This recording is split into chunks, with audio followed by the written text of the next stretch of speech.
হামের মতো একটি রোগে শিশুরা মৃত্যুবরণ করছে, আইসিইউতে খুঁজে পাওয়া যাচ্ছে না, লাইন লেগে যাচ্ছে।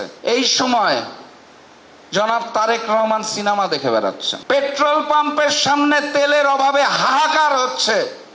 আমার বাসার পাশে একটা পেট্রোল পাম্প আছে, আমি প্রতিদিন দেখি, প্রতি রাতে দেখি, দিন রাত 24 ঘন্টা শত শত মোটরসাইকেল ওখানে লাইন দিয়ে আছে।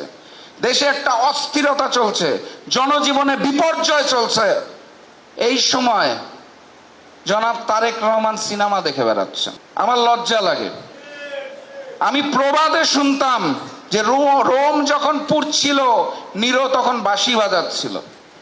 এটার উদাহরণ আমি দেখেছিলাম ফ্যাসিস্ট শেখ হাসিনার কাছে, যখন আমাদের দেশের রাজপথ রক্তাক্ত হচ্ছিল জুলাই গণ অভ্যুত্থানে, উনি তখন বিটিভি ভবনের জন্য কাঁদছিল শেখ হাসিনা। ওই আওয়ামী লীগই তো বর্তমান বিএনপি। তারেক রহমান সিনেমা দেখে বেড়াচ্ছে।